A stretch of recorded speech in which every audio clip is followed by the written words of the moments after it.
कवाकी का होने वाला है ट्रांसफॉर्मेशन जो उसे डम्ब एस कवाकी से बना देगा, वो चैड कवाकी प्रोलॉग वाला। याद रखो कि ये कवाकी इतना ज्यादा स्ट्रॉन्ग है कि ये जोगन प्लस कारमा वाले बोरुटो से अभी लड़ रहा है। हम जानते हैं कि वो वाला कवाकी बहुत ही ज्यादा स्ट्रॉन्ग है, लेकिन अब वाला कवाकी क्या कर रहा है, बस टाइम पास। एंड ये भाई कहता है कि वो सभी ओत्सुत्सुकी को मारेगा, जबकि ये उनके बराबर भी नहीं है। एंड बोरुटो ने इससे बारे में उससे बात भी की थी बोरुटो चैप्टर 9 में, जब हमने देखा था पहली बार बोरुटो वर्सेस कवाकी, जिसमें बोरुटो ने कवाकी को बस एक पंच में नॉकआउट कर दिया था। बोरुटो ने कवाकी से कहा था कि तुम ट्रेनिंग क्यों नहीं करते, लेकिन हम जानते हैं कि कवाकी ट्रेनिंग तो बहुत करता है, लेकिन कवाकी की नर्फिंग के पीछे बस एक ही बंदा है एंड वो और कोई नहीं बल्कि अमाडो है, जिसके बारे में हमें पता चला बोरुटो चैप्टर 15 में, और इसी के बारे में हम इस वीडियो में आज बात भी करने वाले हैं। तो चलिए शुरू कर देते हैं ये वीडियो। तो चैप्टर 15 के लास्ट में हमने देखा कि बोरुटो कवाकी से कहता है कि कवाकी तुम्हें स्ट्रॉन्ग होना पड़ेगा। कवाकी को कुछ समझ में नहीं आ रहा होता है कि बोरुटो आखिरकार कहना क्या चाहता है। तब बोरुटो से बताता है कि अमाडो उसकी पावर को लिमिट कर रहा है एंड अमाडो कवाकी के कारमा को उसके पर्पस के लिए यूज कर रहा है। उसने कवाकी पर लिमिटर्स लगाए हुए हैं जो कि कवाकी की डिफेंसिव एबिलिटीज को बढ़ा देता है, जो उसकी अटैकिंग और रिजनरेटिव एबिलिटी होती है वो उसको बहुत कम कर देता है, क्योंकि उसे ऐसा लगा था कि कवाकी कोड के साथ फाइट में मर जाएगा एंड अमाडो को कवाकी का कारमा यूज कर रहा है, इसलिए वो ऐसा नहीं चाहता था। कवाकी ट्रेनिंग तो बहुत कर रहा है लेकिन उसका फल उसे नहीं मिल रहा, क्योंकि पहले से ही उसकी एबिलिटीज को ब्लॉक कर दिया है। इस चैप्टर में कवाकी को आइडा तो देख रही होती ही है, लेकिन साथ ही साथ एक नया रिवील हमें देखने को मिलता है कि अमाडो भी कवाकी पर नजर रख रहा होता है। वो कवाकी की आंखों के थ्रू सब कुछ देख रहा होता है एंड उसे शक आ जाता है कि ये सब काशिंकोजी का किया धरा है कि बोरुटो को सब पता है, क्योंकि जब कवाकी को काशिंकोजी का टोड मिला था तब अमाडो भी उसे देख रहा था और तभी से अमाडो को ऐसा लगने लगा कि शायद काशिंकोजी जिंदा है, लेकिन उससे क्या ही फर्क पड़ता है, क्योंकि वो नहीं जानता था कि काशिंकोजी ने 10 डायरेक्शन की एबिलिटी गेन की है। लेकिन अमाडो कवाकी की आंखों के थ्रू कैसे दिख रहा है, इसका आंसर हमें मिलता है चैप्टर 66 में, जब अमाडो ने कवाकी को नया वाला कारमा दिया था जो कि एज अ वेपन ही यूज होता है। तब आइडा कोड का साथ दे रही थी एंड उसने कोड को बताया कि जब कवाकी का राइट हैंड रिप्लेस किया जा रहा था शायद तभी कवाकी को नया कारमा दिया अमाडो ने, एज उसको नई पावर चाहिए थी लॉर्ड सेवेंथ को बचाने के लिए।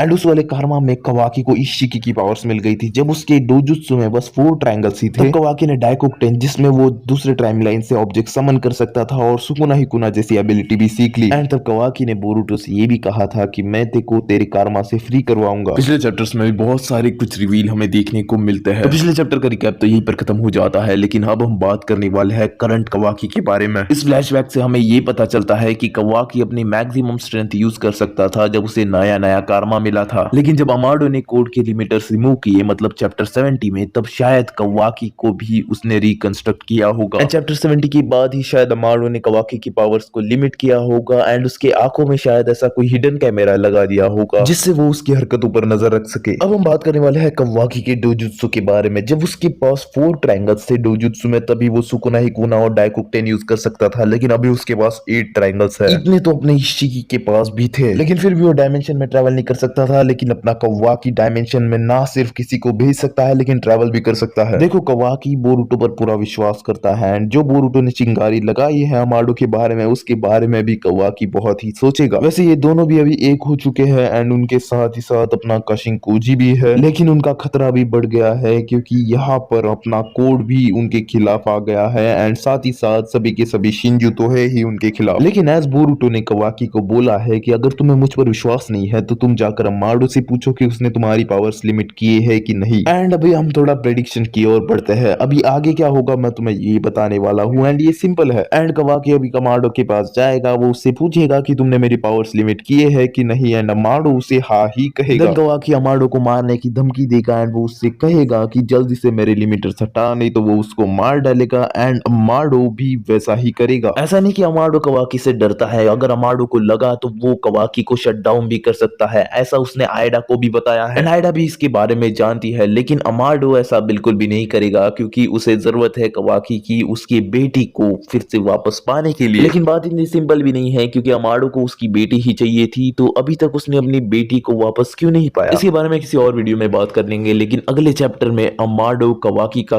लिमिटर्स जो है वो सभी रिमूव करेगा एंड कवाकी का एक नया ट्रांसफॉर्मेशन होगा जिसमें कवाकी एज हेल्थ स्ट्रॉन्ग होगा एंड वो बड़ा ही खतरनाक बन जाएगा। इतना इतना समझ लो कि वो बोरुटो के टक्कर में आ जाएगा एंड कोड उसके सामने कुछ भी नहीं है। ऊपर से बोरुटो उसको ट्रेन भी करेगा विद द हेल्प ऑफ काशिनकोजी और उसकी पावर ऑफ 10 डायरेक्शन। तो आज का वीडियो तो यही तक था, हम मिलेंगे और एक थ्योरी वीडियो के साथ। तो वो वीडियो भी जल्द ही आएगा इस वीडियो की तरह। तो आज का वीडियो तो यही पर खत्म होता है, मैं मिलूंगा तुम लोगों से अगली वीडियो में, तब तक के लिए गुड बाय।